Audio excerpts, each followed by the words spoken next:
ॐ सहनाववतु सहनौ भुनक्तु सह वीर्यङ्करवावहै तेजस्विनावधीतमस्तु मा विद्विषावहै। ॐ शान्ति शान्ति शान्तिः।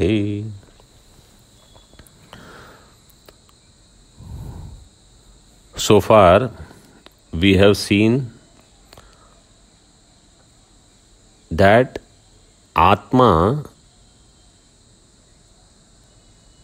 is my Swarupa. In other words, I am not a Jiva different from Brahma. Essentially, I am Brahma. Due to identification with conditionings, I think that I am a Jiva. And therefore, I must work for Jnanam. Because I already am Brahma, all I need to do is to realize this fact that I am Brahma, I am consciousness, I am Nitya, Shuddha, Buddha, and more importantly, Mukta. Means I am already free. And therefore, my effort should not be to do karma and upasana. That's why Acharya mentioned that we should take karma sannyasa. So the objective of karma sannyasa means don't put forth effort in trying to attain something which is impermanent.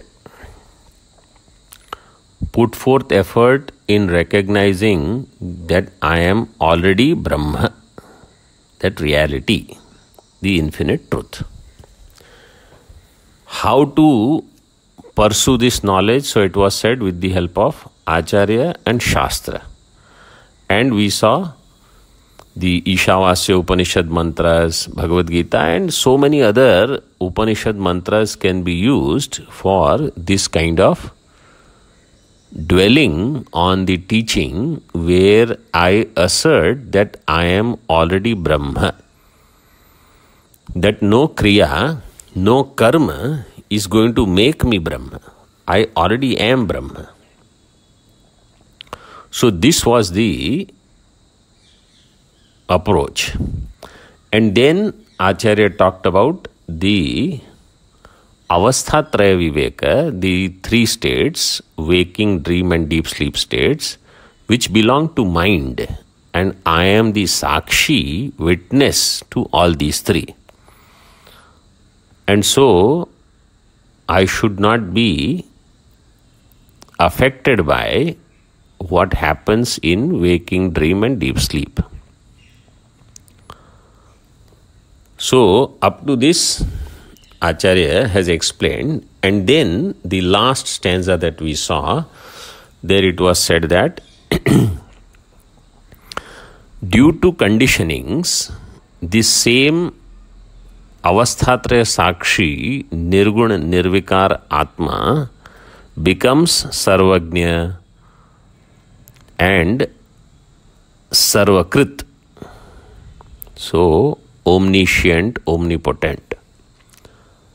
This Sarvajnatva was mentioned earlier in 7th chapter of Upadesha Sahasri, if you remember, in the Buddhyarudha Prakarana, where it was said that no object becomes known unless it becomes an object of some or the other intellect. Whether that intellect is of a mosquito or a fly or a fish in down the ocean or devatas like Indra and Brahma or any Manushya. Some intellect has to recognize that object, means that object should become an object of knowledge for that intellect. And therefore, that Sakshi, which is illuminator of all intellects, will have knowledge of all. That Sakshi, which is the illuminator of all buddhis and their vikaras, that Sakshi will be Sarvagnya with the Buddhi Upadhi, because of that Sakshi alone there is Chidavasa in Buddhi, and because of which all Buddhis have Vishesha Jnanam. So Sakshi is Sarvagnya, the form of it is all and it is of the nature of knowledge. Sarvam cha asau jnascha iti sarvagnya. It is all and it is knowledge. And in the form of Sarvagnya as knower of all objects become known to some or the other intellect. And through that, Sakshi, being the illuminator of all intellects, it is Sarvagnya. Similarly, Sarvakartrutvam, because all sankalpas for performance come in Buddhi, and therefore the Kartrutva also is there in Buddhi, which is illumined by Sakshi. And then all Indriyas, Karmendriyas and Prana, they all function only because of the presence of Atma. Therefore, Atma can have Sarvakartrutva also. So, Atma is Sarvagnya, Sarvavabhasaka, Sarvakartru, everything belongs to Atma alone. And how does it do? By mere presence. Now it is said that if Atma is Avasthatraya Sakshi and different from all the conditionings and their limitations, as it was pointed out in Kathopanishad, Anyatra dharmad, anyatra dharmad, anyatrasmat krita kritat. It is also different from all cause and effects. And it is beyond time, anyatra bhutacha bhavyacha. So beyond past, present and future. Bhuta means past, bhavya means future, and chakara stands for vartamana also. So that which is beyond time, such Paramatma Tattva, what is its essential nature, devoid of Upadhi? So that is pointed out here in the next shloka. Sopadhischaiva matmokto nirupakyo nupadhikaha nishkalo nirguna shuddhas tam mano vakchanapnutaha. Manovakcha napnutaha. That reading, if it is not very clear, you make it clear. Manovakcha napnutaha.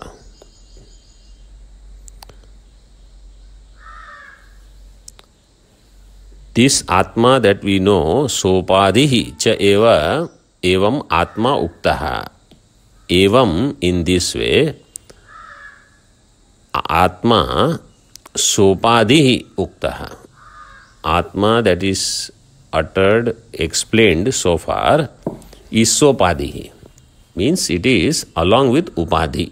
Sopadhi means sopadhika Atma has been revealed. What is the real nature of Atma? So it is said this Atma is anupadhikaha.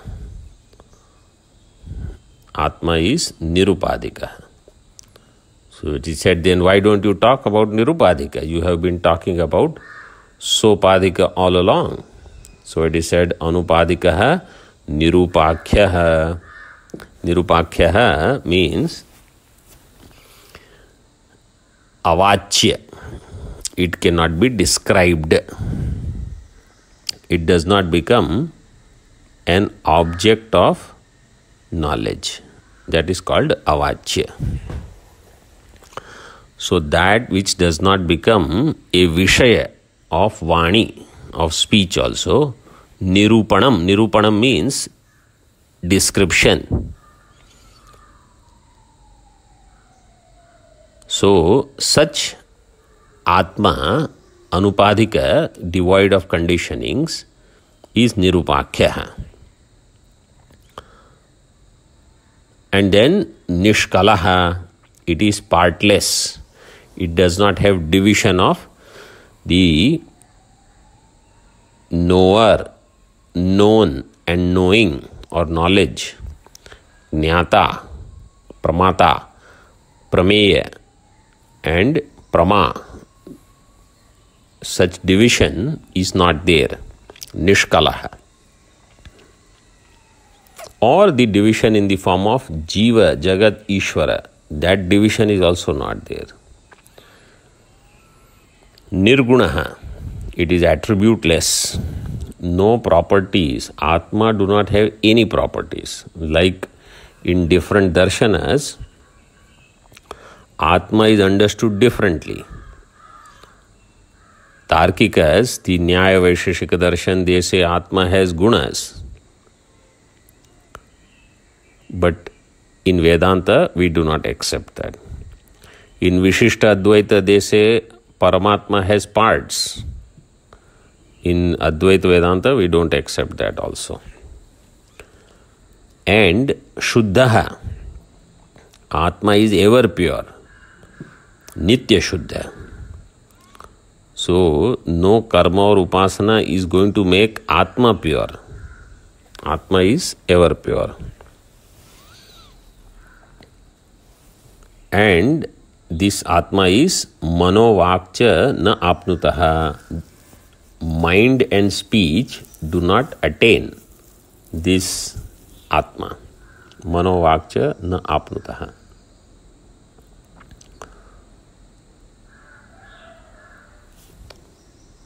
In other words, the mind and the speech cannot reach there, cannot attain it. So this shloka is very simple. What the teaching is that Shastra cannot reveal Nirupadhika Brahma directly. Even if any word like this Nishkala, Nirgunaha, Shuddhaha, or like in Upanishads, how it is said, Adrishtam, Avyavaharyam, Agrahyam, Alakshanam, Achintyam, Avyapadeshyam, in Mandukya Upanishad, or in Brahadaranyaka Upanishad, when it is said, Asthula Mananu, Ahraswam, Adirgham. All these ideas in Mundaka Upanishad, Aprana, Amanaha, Adreshyam, Agrahyam, Agotram, Avarnam, Achakshushrotram. So all these words, they are indicators of that Atma. No word is actually Atma, because no word has the ability to reveal Atma directly. So Atma is always lakshyartha of these shabdas. Atma is not vachyartha of these shabdas. I will repeat this. Atma is not vachyartha of these shabdas. Partless, attributeless, these words, they are indicating something. Just as when we use, for example, Ganga Shabda, the direct meaning of the word Ganga means the flow of water. The flowing water is called Ganga. And the Vachyartha is this. Now when I say that there is a village on Ganga. So there, the meaning of the word Ganga is Ganga Tata, the bank of river. And therefore, I have to use Lakshyartha of the word Ganga. I cannot use the word the flowing water. So just as the word utter is Ganga, but the implied meaning is bank of Ganga, similarly, Nishkalaha, Nirgunaha, Nirupakyaha, Anupadikaha, Shuddhaha, these words which are given in this shloka, they indicate Brahma, which is different from the direct meaning of these words. So, to put it a little more practically, Nirupakya means they are talking about me, the real me. Nishkala means they are talking about me. All these words, they are referring to aham. Now, aham also not vachyartha aham, but lakshyartha aham.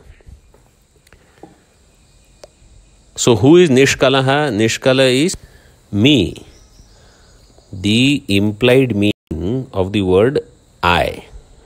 Nishkala is sthula sukshma karana sharirad vyatiriktaha. Avasthatraya sakshi. Panchakosh vilakshana. Chidabhas rahita. Shuddha chaitanya is Nishkalaha. Who is Nirguna? Same. So, in this way, these Nishkalaha, Nirgunaha, etc., these words are talking about aham pada lakshyartha. And that is not attained through mind or speech. Manovakcha naapnuvataha. So, this is said in Upanishad also. All Upanishads, they talk about it. In Taittiriya Upanishad it is said, Yato vacho nivartante aprapya manasasaha. In Kena Upanishad it was said, Na tatra chakshur gacchati, na vag gacchati, na manah. Neither speech goes there, nor eyes, nor mind, etc. So, Atma Tattva is beyond all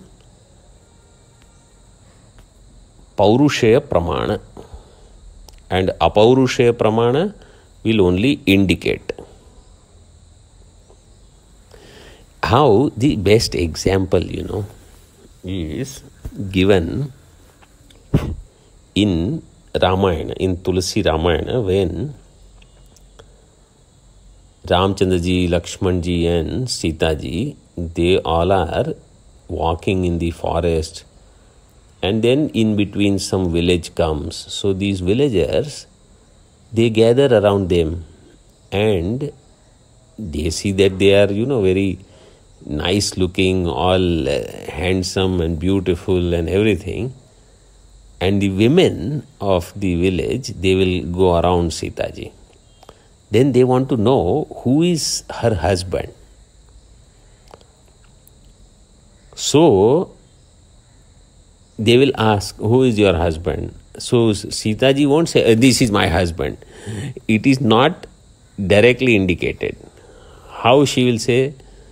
She will say that this Lakshman ji is my brother-in-law, Devar.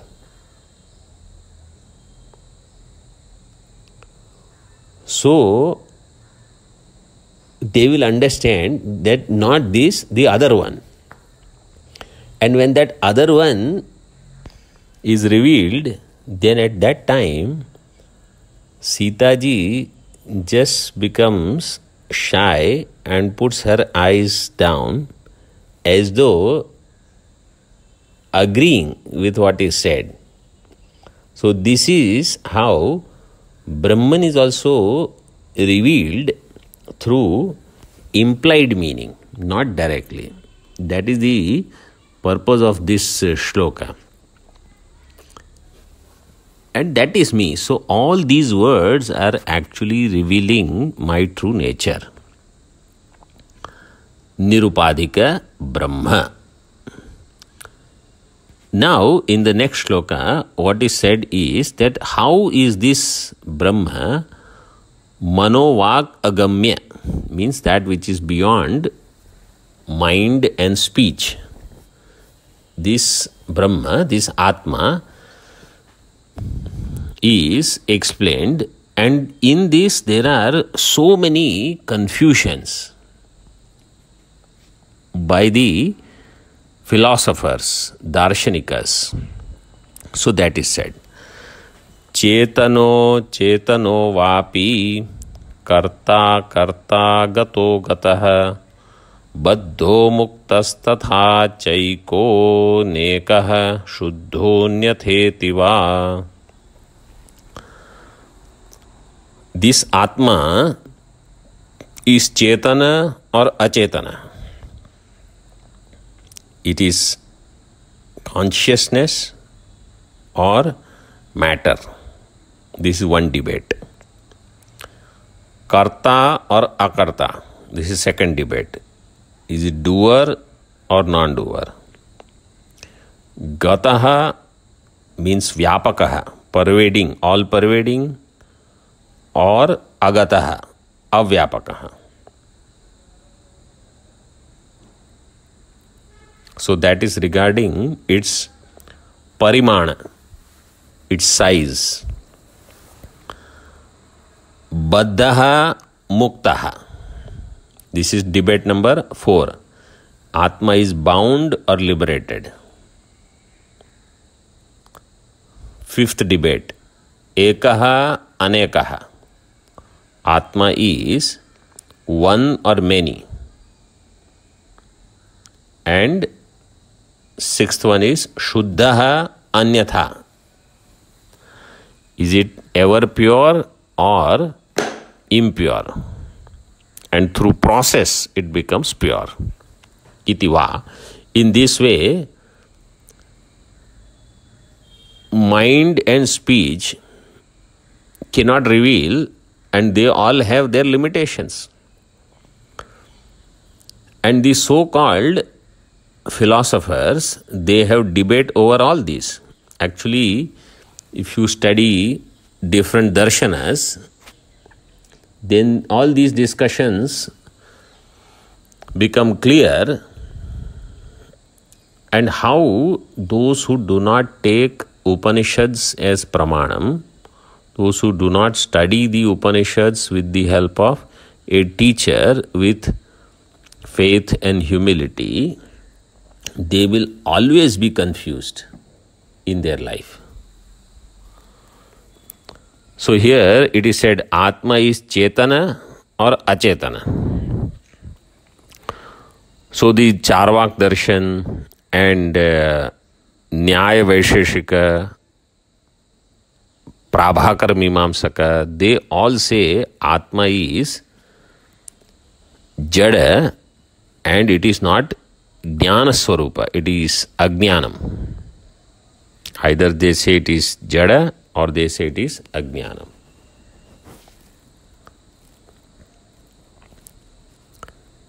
Chetana, Achetana. Karta or Akarta. So some people say Atma is Karta, like Mimamsakas. Nyaya also, they say Atma is Karta, Atma is doer. Sankhya, Yoga and Vedanta, we say Atma is Akarta.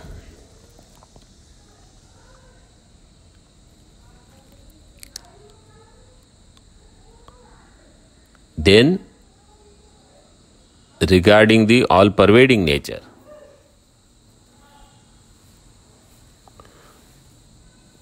so it is said Atma is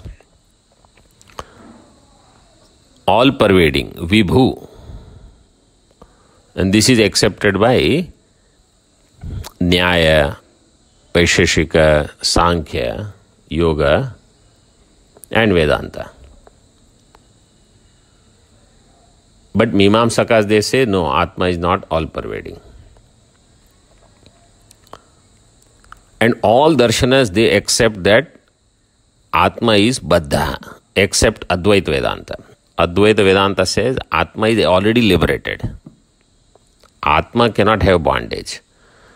The notion of bondage is there in I, Aham, only because of identification of I, the Atma, with Anatma, like mind, intellect, sense organs, body, etc. So by eliminating this erroneous notion through knowledge, I become free. Then ekaha anekaha. Atma is one or many. So it is said that Atma is one by Advaita Vedanta only. All other darshanas, they have accepted Atma is anekaha. Many Atmas. Even those who say Atma is all-pervading, Vibhu, they also say Atma is, there are many Atmas. So there are all-pervading many Atmas. Whereas Vedanta says there is all-pervading one Atma. And it is ever pure. It is Shuddha. Whereas different other darshanas, they say, no, right now, Raga, Dvesha, according to Nyaya Darshana, Raga, Dvesha, etc. belongs to Atma. And then Atma will do sadhana and then it will become Shuddha. So Vedanta doesn't accept. So in all these, there are lot of deliberations. Then about the size, parimana also, whether it is Anu parimana or Vibhu parimana or Madhyam parimana. Smallest size, mid-size or largest size. In this way, all deliberations are done by different darshanikas and they do not come to any conclusion. So in this way, Atma is not known through mind. If I just by on my own sit down and do deliberation or through tarka, by mind it is said human intelligence. And by speech here, what we have to understand is that if somebody who has the Paurushaya buddhi and with the Paurushaya speech, a human speech, Laukik words, Atma doesn't get revealed. There will be always confusion. Only through Shastra Pramana, Atma will be revealed and you can conclusively say that this is how it is. In this way, the Nirguna Brahma is revealed as Chaitanya, Akarta, Gataha means Vyapakaha, Muktaha, Ekaha and Shuddhaha. It is consciousness, non-doer, all-pervading, ever free, one without the second and ever pure. In this way, Atma Tattva should be known.